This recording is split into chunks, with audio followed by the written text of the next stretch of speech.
Ousmane Kankou Kaba, responsable de la communication digitale du PEDEN de Lansana Kouyaté. C'est lui notre invité ce soir dans la Bâton Rompu.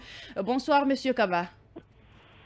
Oui, bonsoir madame, bonsoir à vos nombreux auditeurs. Alors, monsieur Kaba, vous avez certainement suivi le débat ici en studio, l'UFDG et l'UFR qui exigent que leurs leaders puissent rentrer au pays avant de participer à tout dialogue politique. Comment vous accueillez cette nouvelle au sein du PEDEN? Revenez s'il vous plaît, reprenez la question, j'ai pas bien saisi la question. Alors je disais que l'UFDG et l'UFR, vous êtes à un endroit où il y a du bruit, monsieur Kaba, s'il vous plaît. Oui, allez-y. Mettez-vous à l'abri. Me déplacer là. Merci beaucoup. Je disais que l'UFR de Sidia Touré et l'UFDG de Cellou Dalein Diallo exigent que les deux leaders rentrent d'abord au pays avant de participer à tout dialogue politique. Comment vous percevez ces nouvelles exigences? Bon, d'abord, je pense que ça, ce n'est pas... c'est deux choses différentes. Par exemple, le dialogue politique dont le gouvernement et le CNRD font cas et la rentrée et le retour de ces leaders politiques. D'ailleurs, si on s'en tient au mot, est-ce que... Non, mais ils peuvent en faire une revendication. C'est leur droit. Maintenant, est-ce que les leaders politiques là sont interdits de rentrer au pays? C'est la bonne question qu'il faut se poser. Oui, mais ils n'ont pas de maison. Ils n'ont pas de maison ici à Conakry, monsieur Kaba. Non, Cellou a une maison. Ah, c'est où sa maison? Non, quand il a quitté du Sine, il était où? Ça peut être la maison d'un frère ou d'un cousin ou en tout cas de quelqu'un de la famille ou d'un ami. On est en Afrique quand même.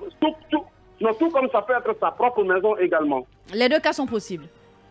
Voilà. Donc maintenant, à ce que je sache, avant que les deux là ne quittent le pays, ils étaient quelque part d'autre. Donc maintenant, ils sont partis. À ce qu'on sache également, il n'y a pas d'interdiction à ce qu'ils reviennent au pays. Donc on ne peut pas en faire une condition pour aller autour de la table pour le dialogue. Sincèrement, si c'est le gouvernement qui leur interdisait de rentrer au pays, là on pouvait comprendre. Ils pouvaient en faire une condition pour vraiment aller autour de la table. Mais à partir du moment où tel n'est pas le cas, ils ont décidé de leur propre gré de rester en dehors du pays. Alors là, je ne comprends pas d'où vient cette exigence, quoi. Mbani. Alors, monsieur Kaba, vous avez quand même suivi les 10 commandements du Quatuor et cette même question du retour de ces leaders politiques revient toujours. Mais est-ce que ce n'est pas aussi dû aujourd'hui à la façon dont travaille notre justice qu'il y a cette crainte chez ces formations politiques? Bon, quelle est cette façon dont travaille notre justice aujourd'hui? Quelle est cette façon? Est-ce que vous êtes rassuré par tout ce que fait la justice guinéenne? Non, il a posé la question. Même si lui, M. Kaba, ne devrait pas poser la question. En fait, ces formations politiques accusent aujourd'hui la justice d'être à la solde du pouvoir, vu l'orientation. On a vu le cas Cellou, sa maison a été démolie pendant que le dossier était encore pendant devant la justice. Bon, au fait, ce que nous disons au PEDEN, nous voulons juste que la justice soit juste et qu'il n'y ait pas de parti pris dans les dossiers. Donc la presse aussi doit faire la même chose. Il faudrait que les gens, qu'on laisse la justice faire son travail. Si le jugement est mal rendu, alors là, on en jugera. Mais est-ce que vous estimez que cette action, elle est bonne? Qu'une affaire soit pendante devant les tribunaux et qu'on démolisse le domicile? C'est un exemple. D'abord, au PEDEN, nous avons condamné cet état de fait. Donc, quand vous condamnez une chose, ça veut dire que vous reconnaissez qu'elle n'est pas bien faite. Je dis cet état de fait. Cela ne veut pas dire que c'est toutes les actions judiciaires que nous mettons. Non, mais on est d'accord que ce ne sont pas toutes les actions, mais il y en a certaines. Voilà. Donc maintenant, nous avons condamné cela puisqu'il faut laisser la justice faire son travail, quel que soit le problème. Une fois qu'un problème, une affaire est pendante devant la justice, qu'on laisse la justice trancher. Mais c'est précipité pour faire autre chose en dehors de la justice, c'est anormal. C'est ça la vérité. Maintenant, le Quatuor, les 10 commandements, comme vous l'appelez, ça prouve à suffisance la mauvaise foi du Quatuor à retourner autour de la table. Parce qu'on est en train de mélanger... Mais on a l'impression qu'aujourd'hui, le PEDEN, vous vous érigez en une sorte d'opposition à ce Quatuor-là.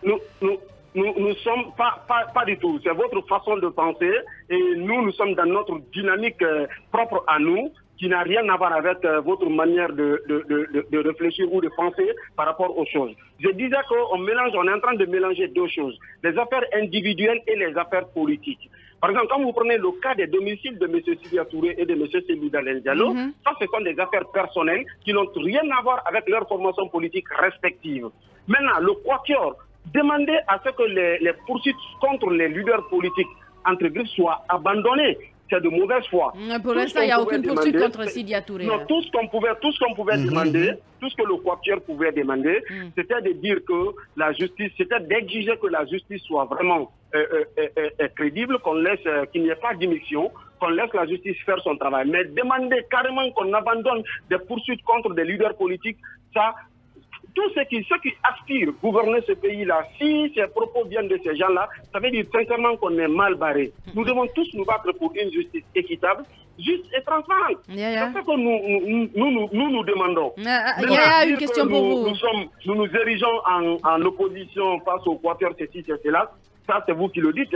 Nous avons demandé au Premier ministre, quand on l'a reçu, quand la CCE, la Convergence centriste pour l'espoir, l'a reçu au siège du PDN, nous avons demandé à Monsieur le Premier ministre et aux facilitatrices de faire tout pour que les autres viennent autour de la table, pour que tout le monde soit... On a une question pour vous, parce qu'on n'a plus beaucoup de temps. Yaya, vas-y. Oui, justement, même lors de la dernière Assemblée générale du PDN, le président Lansana Kouyaté s'était félicité de cette décision du Quatuor de venir, de rencontrer le Premier ministre et éventuellement de venir autour de la table. Est-ce qu'on ne devrait pas, dans cette même dynamique, comprendre et même encourager ce retour de ces leaders-là qui sont en exil aujourd'hui?